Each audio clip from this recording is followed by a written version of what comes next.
Portugal, como éramos, como somos, retomamos hoje esta série de programas de debate na Antena 1 a propósito dos 40 anos de 25 de Abril e hoje vamos falar de condições de vida e de conforto. Esta é uma parceria com a Pordata, a base de dados de acesso gratuito, promovida pela Fundação Francisco Manuel dos Santos. Como habitualmente connosco para nos ajudar a ler e a perceber estes números que mostram a evolução do país nestes 40 anos, temos connosco a Maria João Valente Rosa, diretora da Pordata, e hoje também o Fausto Coutinho, diretor da Informação da Antena 1.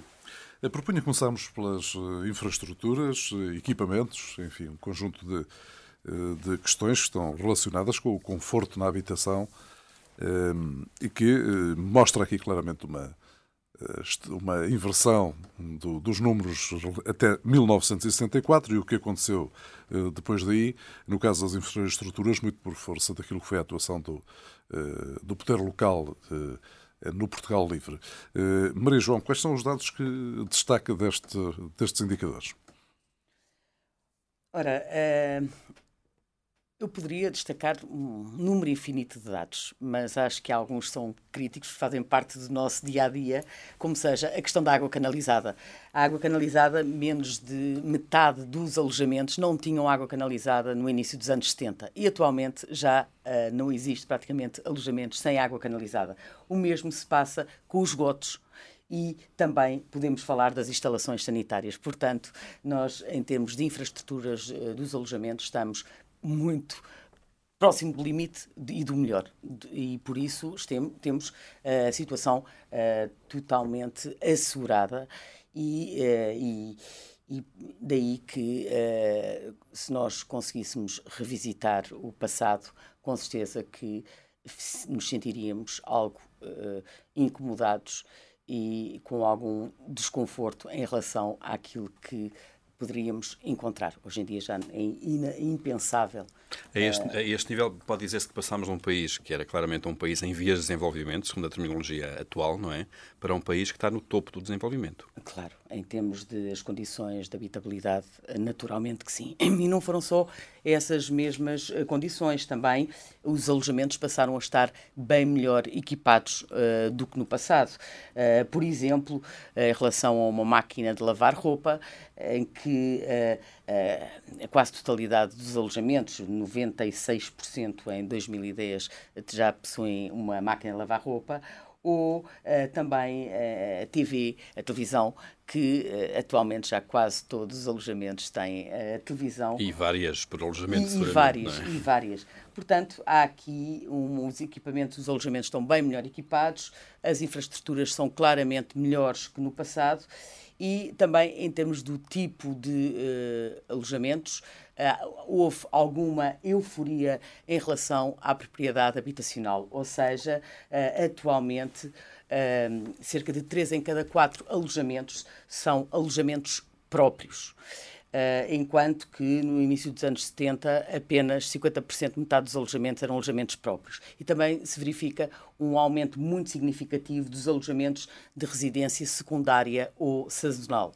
Portanto, casa de férias ao fim de semana. Exatamente. 1 em cada 5 alojamentos é uma residência secundária ou sazonal. Portanto, há aqui uma alteração de modelo, se quiser, de vida nestes últimos 40 anos. Que resulta em muito do acesso às redes, de infraestruturas, e que nos leva a um dado também interessante que tem a ver com a água segura para o consumo humano. Portanto, já não basta ter equipamentos, já não basta ter ligação à rede.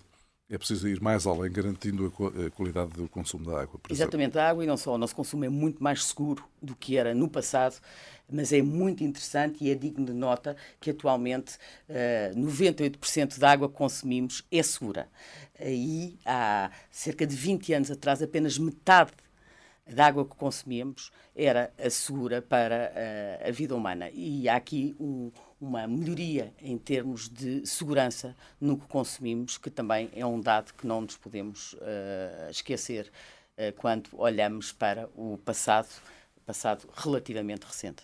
E dou as boas-vindas a Luísa Schmidt, socióloga, assina no Jornal do Expresso desde 1990 a coluna Qualidade de Vida, precisamente sobre questões ambientais e de cidadania, e a Jorge Morgado, que é desde 91 secretário-geral da DECO, a Associação Portuguesa de Defesa de Consumidores, porventura, e é seguramente a associação mais forte e com mais voz nesta área. É com eles que vamos agora partir para a conversa, para a análise, para a discussão deste Portugal como éramos, como somos, sobre condições de vida, numa conversa que vai ser também moderada pelo Fausto Coutinho. Há dois indicadores que contrariam a lógica de todos os números que temos vindo a analisar entre 74 e 2012. Esses indicadores têm a ver com a poupança das famílias, têm a ver com a capacidade que a população tem para assegurar o pagamento de despesas inesperadas, e estamos a falar de consumo. As poupanças baixaram e há cada vez menos gente com capacidade para pagar despesas inesperadas. Mas isto tem a ver com uma situação muito especial. Todos os outros indicadores mostram claramente uma evolução muito favorável. Em alguns casos, no acesso à cultura, essa evolução é ainda mais visível. Podia começar por Luísa Schmidt, a socióloga. Como é que se chega a estes números? Há alguma fase, algum momento entre 74 e 2012 que tenha sido mais determinante? Bom, é extraordinário nós vermos de facto como as coisas mudaram de 74 para agora, a este nível absolutamente central, que são os serviços básicos, que é a questão da água, sobretudo, não é? Mas também a questão da eletricidade, por exemplo, não é? Nós chegámos a 74 apenas com 60% de cobertura. Portanto, havia condições básicas que as pessoas não tinham, e há aqui três coisas que eu gostava de sublinhar e depois vamos aos momentos. A primeira era, nós não nos podemos esquecer que nos anos 60 há 1 milhão de portugueses do interior que afluem à capital, portanto, afluem a Lisboa, e aí não há nenhumas condições de acolhimento, de habitação, e, portanto, é nessa altura que há um boom, uma proliferação de bairros clandestinos e bairros de lata. E chegamos a 74 com 100 mil barracas e 80 mil clandestinos. Toda aquela zona, por exemplo, Brandoa, Prior Velho, onde a RTP teve durante tantos anos o seu arquivo, eram bairros clandestinos, tinham sido quintas rurais, compradas e transformadas rapidamente em subúrbios clandestinos com muito más condições. Havia prédios de 10 andares sem abastecimento de água e, portanto, as mulheres tinham que descer cá em baixo para vir buscar. Eu digo as mulheres porque as mulheres é que nessa altura tinham muito essa função, para vir buscar a água. E, portanto, há aqui uma questão central que é essa, portanto, que é a mudança a esse nível. Quando chega quando o 25 de Abril se dá, grande prioridade dotar estes bairros clandestinos de infraestruturas básicas, água, esgotos, etc., e acabar com os bairros da lata e, portanto, construir bairros de alojamento. E com uma agravante, é que nós tivemos cólera, um surto de cólera em 1974 nesses bairros de lata, justamente pelas más condições de abastecimento de água e porque não havia saneamento e imaginam o que era nessa altura.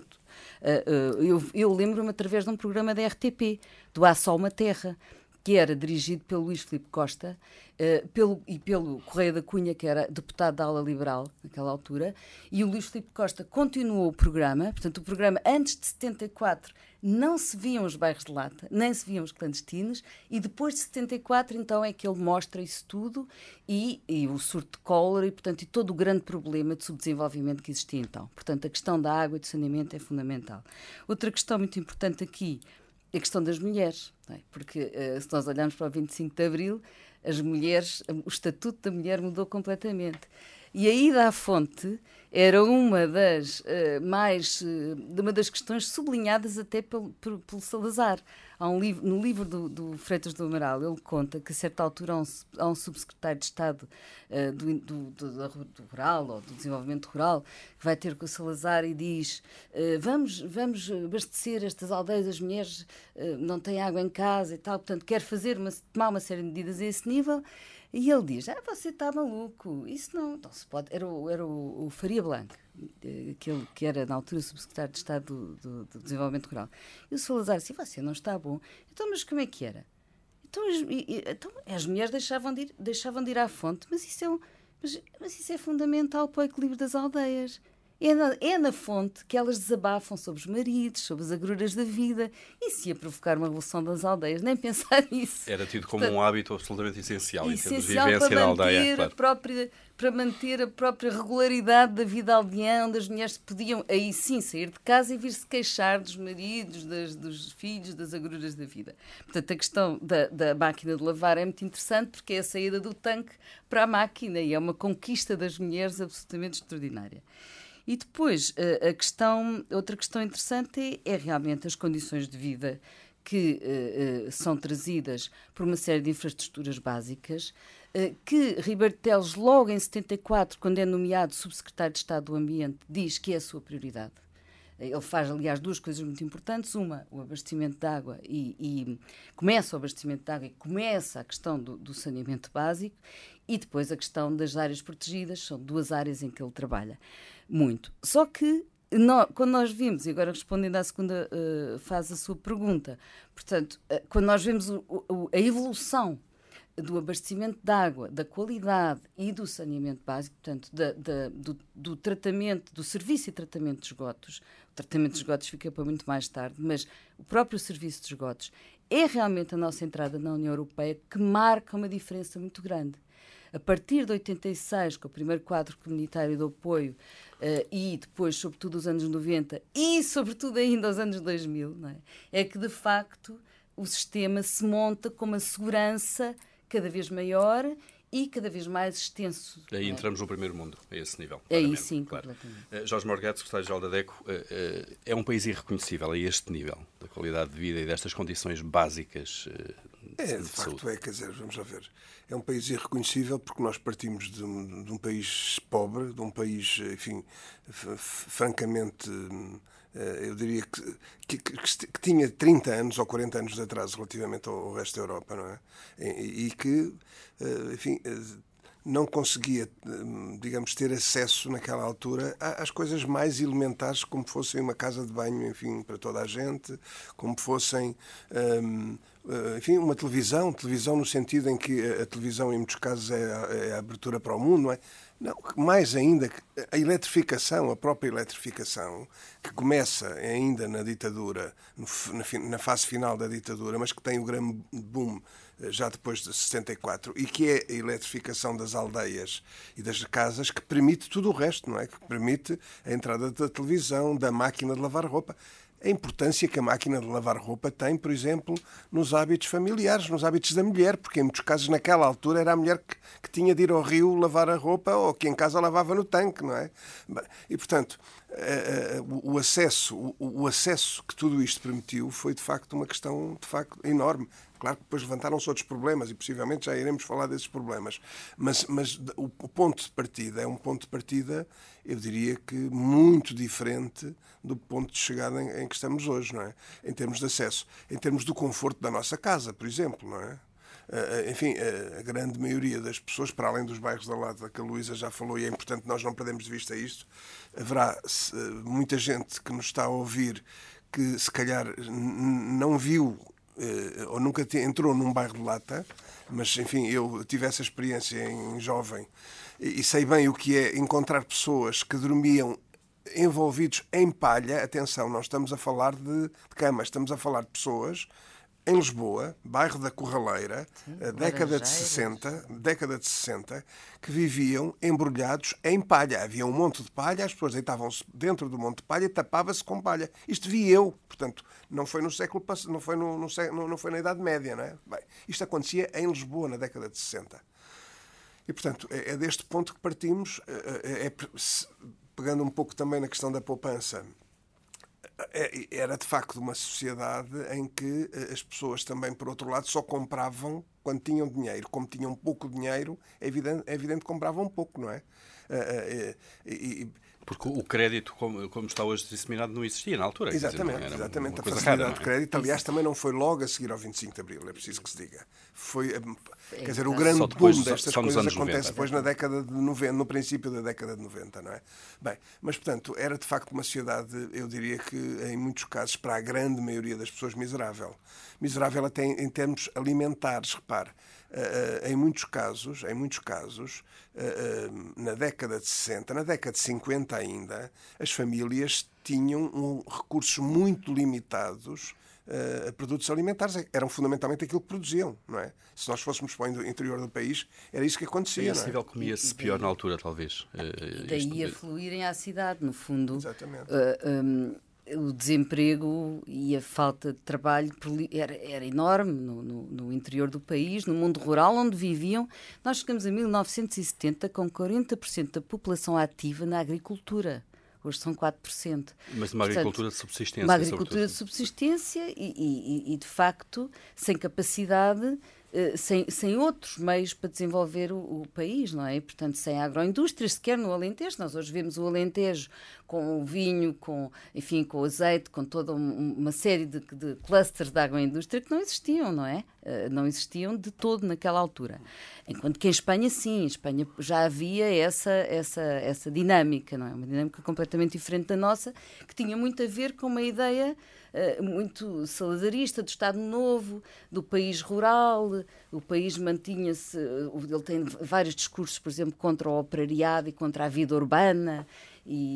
Portanto, toda a ideologia é contra isso. No final dos anos 70, como nós sabemos, pelos livros e pela história que, entretanto, é feita, há realmente um boom que vem da adesão à EFTA, um boom industrial, que vem da nossa adesão à EFTA, que foi em 59, e que depois, nos anos 60, traz as grandes indústrias, como, por exemplo, as celuloses que nós temos hoje, todas elas vêm para Portugal nessa altura, com enormes impactos ao nível ambiental, mas, ao mesmo tempo, e até na própria processamento de papel, porque, no fundo, produzia-se a pasta, e não é como agora que se faz também o papel, era mais predador desse ponto de vista, as cimenteiras, portanto, todas as grandes... As cimenteiras, havia a da Rábida e havia lá em cima, mas, enfim, há uma série de indústrias que se instalam nessa altura. E daí, quase todas elas no litoral e perto das áreas metropolitanas, no fundo, entre este eixo entre Braga e Setúbal, que tem um tal crescimento enorme, que depois tem outro reverso da medalha, que é o desordamento do território, mas que não tem comparação relativamente ao passado, aquilo que havia nessa altura. Nós vimos as descrições, por exemplo, nos anos 50, do próprio Humberto Delgado, quando ele faz aquele livro, quando ele vai ver como é que as pessoas comem, como é que as pessoas vivem no interior do país, as pessoas viviam realmente com fome e sem sapatos, não é? Era outra característica dominante, era não terem sapatos até muito tarde. Ou então andarem sem sapatos e só vestirem os sapatos nas feiras, quando chegavam à feira. Portanto, faziam todo o caminho a pé, com os sapatos pendurados. Que é uma imagem... Isso via-se, eu lembro-me de ser criança e ver isto. Portanto, não estou a falar de coisas que li, estou a falar de coisas que vi, de facto.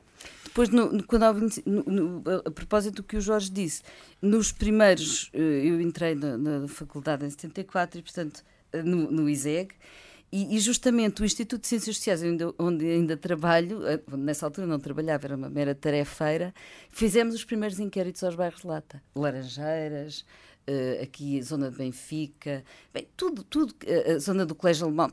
Lisboa estava pejado de bairros de Lata e fez esse primeiro inventário, esse primeiro grande levantamento, para depois dar origem às políticas de habitação, na altura dirigidas pelo Nuno Portas, que foi secretário de Estado de Habitação e que tinha como seu subsecretário de Estado o Ribeiro Teles, e que investiram muito, portanto, preocuparam-se muito com dotar esses bairros como a Brandoa e Prior Velho, etc., das tais infraestruturas de abastecimento de água, hospitais, prédios enormes que se tinham feito sem canalização, de escolas, portanto, havia lugares em Lisboa, houve lugares em Lisboa onde não se conseguiram fazer as escolas dos bairros lá dentro, porque aquilo era completamente, e ainda é, a Brandoa é uma coisa, não tem qualquer ordenamento, não tem espaço, portanto, as escolas tiveram que ser feitas fora desses bairros. Portanto, o boom escolar foi também exponencial, não é? O acesso à escola tornou-se um direito fundamental.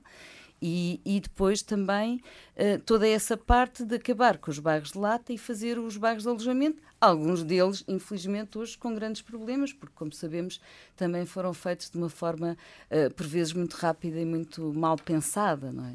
Mas era preciso resolver aquele problema. De qualquer maneira, o problema do ordenamento do território acabou por se refletir também no interior, não é? Mais tarde vieram os planos diretores municipais, que foram um ponto de partida para resolver para resolver também problemas de ordenamento do próprio território e das cidades, no caso. Jorge Morgado, que números é que o surpreendem, se é que alguns o surpreendem neste estudo que estamos a analisar? Não, os números, quer dizer, enfim, são números que são mais ou menos, eu diria que evidentes, podiam não ser conhecidos. É a constatação daquilo que já sabíamos. É verdade, é verdade. Mas sei lá, há aqui coisas engraçadas, por exemplo, a propósito da habitação, lembrar que de facto as pessoas, por exemplo, só a partir de determinada altura é que começaram a foram forçadas a ter casa própria. Isto, em termos da vida económica e da vida financeira das famílias, é fundamental. Ou seja, o facto de não haverem casas para habitação, casas para arrendamento, não é? O facto, por outro lado, de haver uma política de apoio ao empréstimo e à compra, no fim de contas, à compra de habitação, fez com que a classe média portuguesa partisse para a compra de casa, ou seja, partisse para a vida ativa logo com um fardo enorme que era o pagar a casa todos os meses, não é? Bem, e portanto nós partimos para a vida ativa desta forma. Isto é também uma especificidade portuguesa relativamente ao que se passava na Europa na altura. Porque na Europa continuavam a existir casas próprias e a possibilidade de arrendamento. Os mercados de arrendamento funcionavam. Exatamente. Tinha havido o congelamento e depois aquela subida exponencial. E está aqui depois digamos, o principal motivo das taxas de esforço exageradas que, quando se dá a liberalização do crédito, depois, mais tarde, a partir da década de 90, não é? Quando se dá a liberalização do crédito, foi, eu diria que fácil para muitas famílias, por um lado, pela falta de controle da banca, o aliciamento, por um lado, não é? Um grande aliciamento. Uma pressão enorme. Exatamente, a pressão era enorme, o marketing era enorme, os balcões dos bancos estavam pressionados por objetivos e, portanto, eu diria que por cima de toda a folha que se davam empréstimos, sem os devidos, digamos, mecanismos de segurança e de que havia condições para cumprir esse empréstimo. Mas, portanto, é de facto nesta questão da compra de habitação que está a origem deste problema, não é?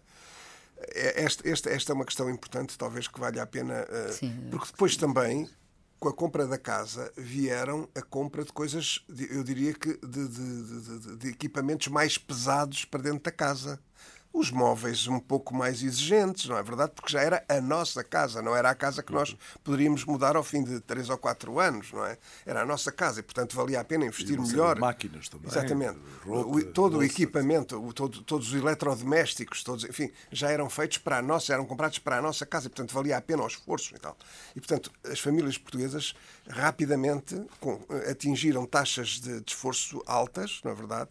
E daí passarem, em alguns casos, para o subendividamento aconteceu, enfim, de uma forma também, eu diria que lamentavelmente rápida, não é? E estamos agora também a agora o problema já é outro. Estamos a colher os frutos também um pouco disso. Agora o problema já é outro, porque agora o sobreendividamento tem a ver com desemprego, fundamentalmente, não é? Agora já não é, as famílias que nos aparecem são desempregados, ou então são famílias que tiveram degradação salarial. Continuam empregados, mas ganhavam 2.000 e agora ganham 600, não é? Porque eram comerciais, porque eram, enfim, tinham, digamos, salários com prémios e montaram a vida para isso, não é? Uma pobreza associada a trabalhadores no ativo, não é? Exatamente, que é mais dramático ainda, porque continuam a trabalhar, mas continuam a trabalhar empobrecendo, não é? Estamos a olhar para Portugal como éramos, como somos, a propósito dos 40 anos do 25 de Abril. Estamos a falar com Jorge Morgado e Luísa Schmidt e vamos continuar esta conversa daqui a pouco, relançando o tema agora com mais alguns dados lidos pela Maria João Valente Rosa. Vamos falar agora de consumos e de algum tipo de consumos que, em alguns casos, não era possível fazer no início da década de 70. Estamos a falar daqueles que estão relacionados com a evolução tecnológica, telemóveis, acesso à internet. E esse tipo de bens ou serviços. Portugal evoluiu bem também nessa área. Evoluiu bem. As acessibilidades estão muito melhores do que no passado. Hoje em dia já não dispensamos, a esmagadora maioria da população já não dispensa aquele pequeno objeto, o telemóvel.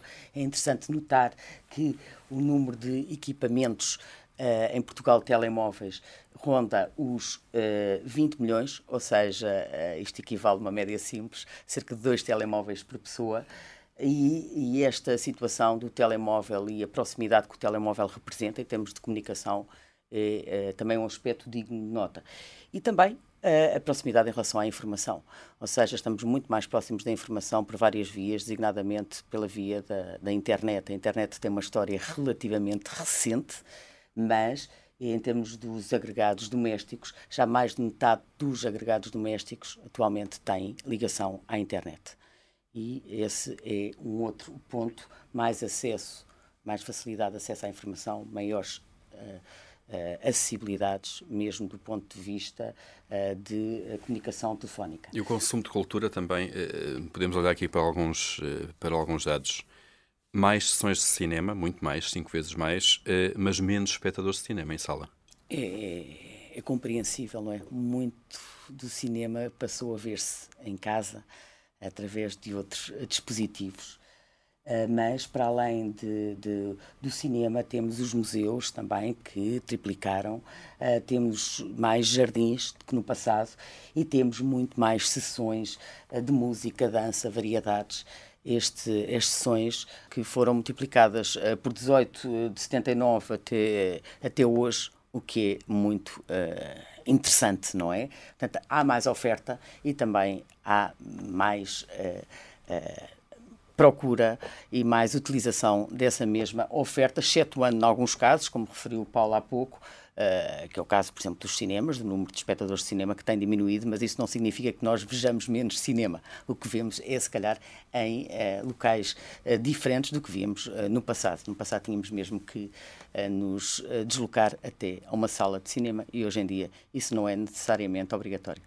Há, de alguma forma, um reverso desta medalha, ou seja, com o consumo a aumentar, no caso o consumo privado a aumentar, como aumentou e como reflete aqui os números relativamente, por exemplo, a equipamentos, etc., mas também a outros produtos, seguramente, verificamos que as poupanças baixam, entre 74 e 2012, a poupança das famílias baixa, e a capacidade que a população tem de assegurar o pagamento de despesas inesperadas também se altera, e altera negativamente, digamos assim. Há esta outra face da moeda. Isto são... vivemos numa cidade, como se costuma dizer, a cidade de consumo, não é? E somos solicitados a consumir desde que saímos de casa até entrarmos em casa. Mesmo assim, dentro de casa também ainda somos solicitados a consumir pela via da televisão ou da rádio. No entanto, e como disse, de facto a poupança tem vindo a diminuir em relação a décadas passadas e o recurso ao crédito dispara e, de facto, isto conduz a algumas situações críticas, designadamente o aumento de pessoas que não têm capacidade de assegurar o pagamento de alguma despesa que poderá equivaler a cerca de 400 euros sem recorrer a um empréstimo. Neste momento, 1 em cada 3 portugueses encontra-se nessa situação. Consumimos mais, claramente, mas quando se fala em consumo, o consumo não está necessariamente associado ao lazer e ao divertimento. O consumo está associado também à satisfação de necessidades, muitas vezes básicas, como necessidade de cuidados de saúde, educação, alimentação, etc. E é preciso não esquecer, e este é o ponto crítico, que ainda existem cerca de 1 em cada 5 portugueses está numa situação de pobreza em Portugal. E esta situação é extremamente crítica, preocupante, mas também é preciso, já agora, lembrar que sem transferências sociais, portanto, sem pensões, sem subsídios, etc., cerca de metade da população portuguesa encontrar-se-ia numa situação de pobreza. Portanto, quando falamos de consumo, é preciso também pensarmos que tipo tipo de consumos fazemos. Falámos do cinema, falámos da música, etc., mas depois existem os outros consumos todos, que são esses os necessários e muitas vezes urgentes, e que uma parte da população ainda está numa situação muito crítica para satisfazer essas mesmas necessidades que tem relativamente a esses mesmos bens e serviços. Jorge Morgado, precisamente secretário-geral da DECO. Há consumo e há consumo, diria eu. Há aquele que tende a satisfazer necessidades básicas, em termos sociológicos, em termos humanos até, e depois também pode haver alguns excessos. Nós passámos por alguma destas fases aqui. Sem dúvida, repare, estamos a falar do 25 de Abril para cá, e eu lembrava que os portugueses, enfim, relativamente à sociedade de consumo e todos os estratagemas e marketing montado pelas empresas a partir de determinada altura, os portugueses eram relativamente ingênuos, não é? E, portanto, eram permeáveis, não é? Porque vítimas fáceis. As relações entre os comerciantes e os consumidores na década de 70, na década de 60, na década de 50 eram relações completamente diferentes do que aconteceram depois, não é? Eram muito mais na base da confiança. Embora às vezes a confiança, eu lembro, já a propósito, um pequeno parênteses, o primeiro teste que a DECO fez foi aos pesos e às medidas, porque... Isso foi quando? Consegue situar no tempo? Foi em 74, exatamente, a DECO foi fundada, foi legalizada 2 meses antes do 25 de Abril. O primeiro teste que fez foi aos pesos e às medidas, porque naquela altura um dos problemas de consumo era que os quilos não tinham 1000 gramas, não é? Tinham menos. Portanto, enfim, e as balanças, quando pesavam 1 quilo, não pesavam 1000 gramas, enfim, porque havia ainda muito poucos alimentos empacotados. Era muito ainda a granel, não é? Na mercearia, claro. Na mercearia. Mas a propósito dos consumos. Portanto, esta ingenuidade, este ponto de partida da ingenuidade, foi, de facto, decisivo para muitos problemas que os consumidores tiveram nos primeiros tempos. Repare, os consumidores estavam habituados a dirigir-se à loja quando precisavam de um bem ou de um produto. A partir de determinada altura foi ao contrário. As pessoas dirigiam-se ao consumidor, telefonavam-lhe, batiam-lhe à porta, mandavam-lhe prospectos para casa, faziam considerações sobre aquele equipamento ou aquele material que eram fantásticas, e depois, quando o recebiam, não era exatamente... Enfim, as características não eram cumpridas. Em muitos casos, passado algum tempo, estou-me a lembrar dos pequenos eletrodomésticos, se nos lembrarmos da profusão que houve de compra de pequenos eletrodomésticos na década de 70 e na década de 80, em que se compravam pequenos eletrodomésticos, depois nós chegávamos à conclusão... Aquilo parecia, de facto, uma coisa fantástica. Uma máquina, por exemplo, para cozer ovos. Cozia 6 ovos ao mesmo tempo. Bem, mas depois a gente percebia que cozer 6 ovos ao mesmo tempo, se calhar acontecia uma vez por ano ou 2, não é? Enfim, havia uma série de coisas que nos tentavam vender que depois não serviam para quase nada, e nós, enfim, íamos gastando o nosso dinheiro dessa forma. Não digas tentavam, porque ainda tentam. E como? Ainda tentam. Exatamente, continuam a tentar. Não, como é realidade do passado. Nós temos também. esperança que esta ingenuidade vá cada vez diminuindo mais, não é? Bem, mas também é verdade que a agressividade do outro lado também se vai sofisticando e se vai complexificando. Bem, portanto, enfim, temos aqui bom trabalho para fazer, para continuar a fazer. Mas, portanto, relativamente aos consumos, depois, repare, questões, se formos a nível da alimentação, nós tivemos, a partir de determinada altura, nomeadamente com a vinda dos hipermercados, nós tivemos um acesso a uma gama imensa, enorme, de novos produtos, não é? Se era verdade que antigamente, nomeadamente nas aldeias, só se comia o que se produzia, a partir de determinada altura, mesmo nas aldeias, e agora já estamos na década de 90 e em 2000, mesmo nas aldeias apareceu lá um supermercado ou um hipermercado para a região. E, portanto, enfim, o ter acesso... Deixamos de comprar só o que necessitamos para passarmos a comprar também aquilo que não precisamos. Repare, já viu o que é o poder comer papaias? Ainda por cima todo o ano. E cerejas, e morangos. Bem, quer dizer, isto é uma coisa... não há uma certa democratização também do consumo? É verdade que há, mas tudo isto tem o verso e o reverso. Não sei se teremos tempo para falar no reverso, mas pelo menos falando no verso, a questão é esta. Depois, já agora, ainda em termos de alimentação, já que estamos a falar na alimentação, lembrar o seguinte: progressivamente a indústria passou a figurar cada vez mais na nossa alimentação. Ou seja, nós estamos progressivamente cada vez mais longe dos produtos alimentares que consumimos. Não é? Isto também é decisivo relativamente ao preço das coisas, aos impactos ambientais dos produtos, ao problema da segurança alimentar. Portanto, há aqui um conjunto de coisas importantes a ver e a definir, não é? E eu acho que aqui há uma coisa, passou-se em Portugal, viveu-se muito rapidamente, não é? Nós, digamos que podemos dizer que em meados dos anos 80 entramos sim na economia de mercado, aí sim, portanto, sobretudo com a adesão à União Europeia, e nós mudamos muito rapidamente, eu diria em 10 anos, o que outros países europeus ocidentais mudaram em 30. Exatamente. E, portanto, essa mudança exponencial teve vários aspectos positivos e teve efeitos perversos. Mas se nós consultarmos os dados, nós vemos que, por exemplo, uma das questões que mudou, nós tivemos havia um centro comercial em Lisboa, no 25 de Abril, que já nem me lembro como é que se chamava, depois havia o Apolo 70. O Imavis, talvez. O Apolo 70 e o Imavis, mas depois, realmente, depois das Amoreiras, que se constrói de 86 a 87, depois disso foi um boom absolutamente exponencial.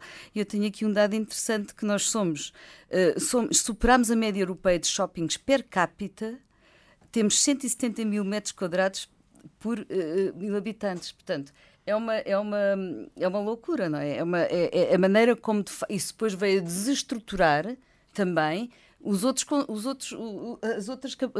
comércio, portanto, o comércio pequeno, o comércio de proximidade desestruturou-se muito porque não houve planeamento na instalação destas grandes superfícies, porque elas eram necessárias, ainda bem que existem, mas realmente foi a torto e a direito, foi sem haver aqui uma estratégia, que eu julgo que esse é um grande problema também do país. Nós fomos mudando de padrões de estilos de vida sem um modelo estratégico e, portanto, fomos andando aqui um bocadinho aos zigue-zagues e hoje estamos a sofrer disso.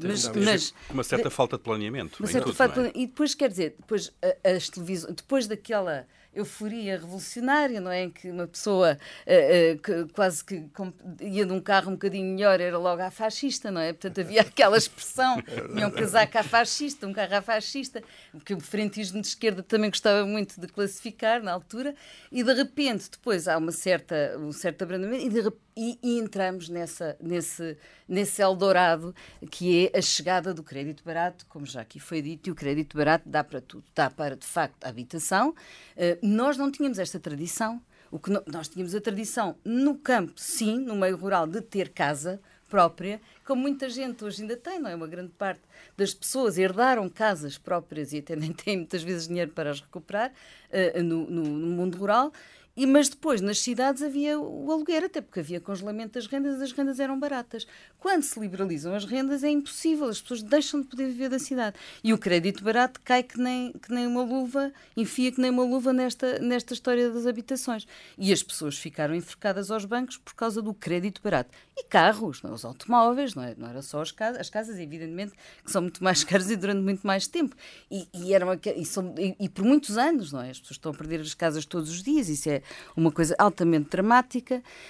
Construiu-se muito mais do que se devia, porque temos muito mais casas vazias e disponíveis, e depois também a questão dos automóveis. Nós passámos de um número que era cerca nos anos 70, no início, 700 mil automóveis para quase 7 milhões. Portanto, quer dizer, lembro-me até, nesse programa do Há Só Uma Terra, que uma das coisas que as pessoas diziam, agora o que eu quero é um carro. O carro era a grande afirmatividade da sociedade de consumo que se estava a instalar.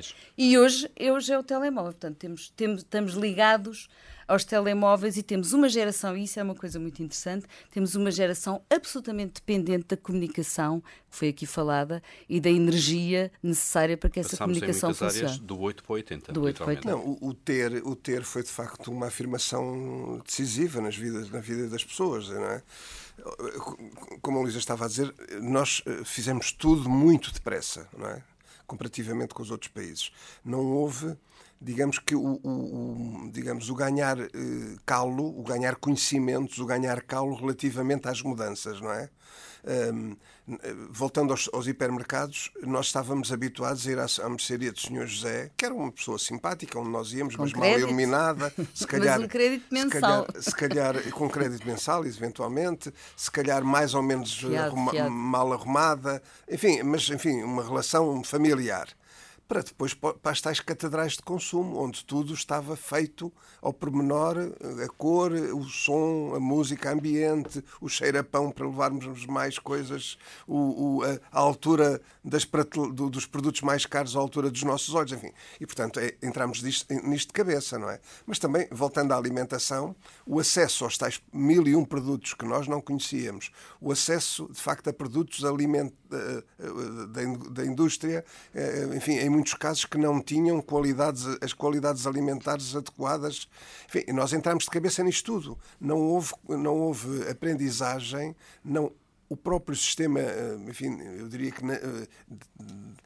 a escola, todo o sistema educativo não estava preparado para isto. Reparem, é engraçado lembrarmos que a última campanha alimentar, digamos, foi feita pelo Veiga Simão, a nível nacional. Era a Menina Pescadinha. Desculpa? A Menina Pescadinha, não? Exatamente. Que era para as pessoas comerem peixe. Portanto, daí para a frente houve muitas iniciativas. Campanhas educacionais. Para as pessoas comerem ovos, era ovo carimbado e era o peixe, não é? O incentivo ao peixe. Os ovos, o peixe congelado na altura também, e os ovos.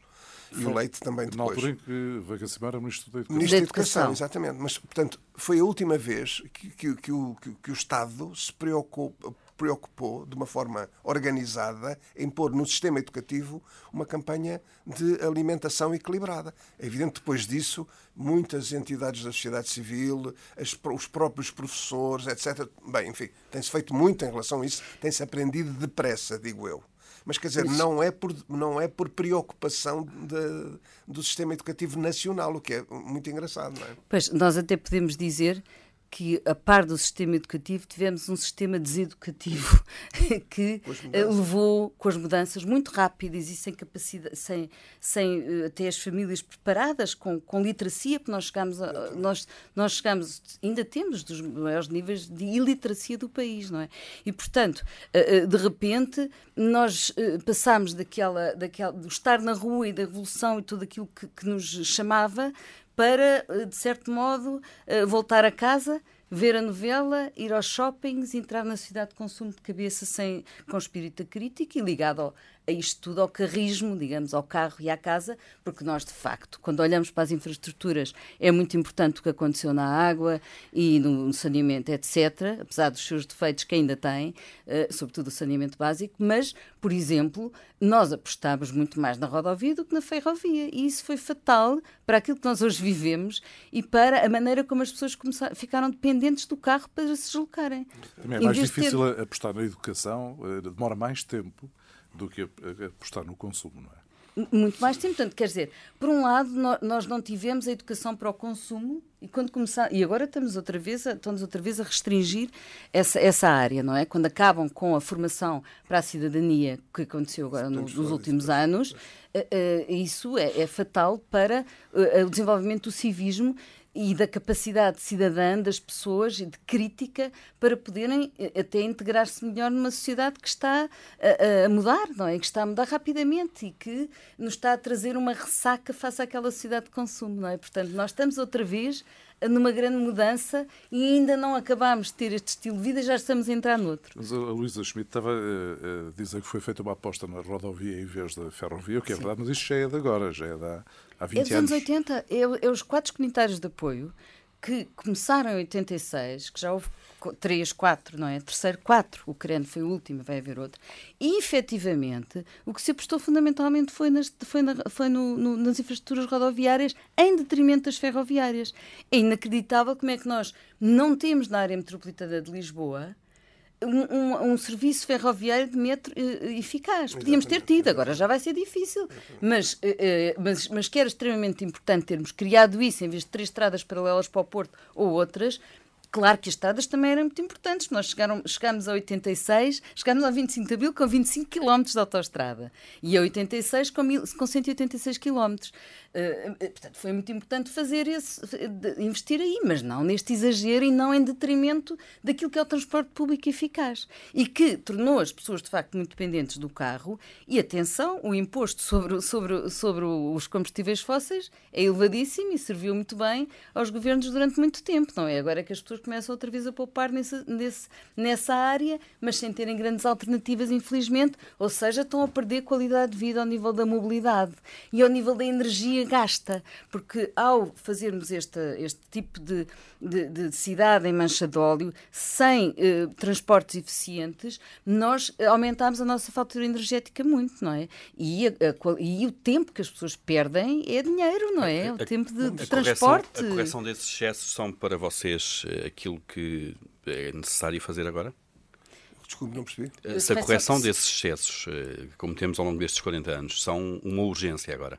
Claro que são. Estes novos quadros comunitários de apoio têm que apostar nisso. Claro que são, mas vamos mais uma vez partir tarde. Ou seja, relativamente, por exemplo, à ferrovia. Tivemos oportunidades fantásticas. Nós, se olharmos, enfim, 60 anos para trás, nós partimos para o metro, por exemplo, muito tarde relativamente às outras capitais da Europa, não é? Agora, no centro da Europa, relativamente à ferrovia, por exemplo, manteve-se a ferrovia, melhorou-se a ferrovia, não é verdade? E hoje a França, a Alemanha, enfim, a própria Espanha, não é? Mas todo o centro da Europa, não é? Tem, de facto, uma ferrovia que é importante do ponto de vista de passageiros e do ponto de vista de mercadorias, não é verdade?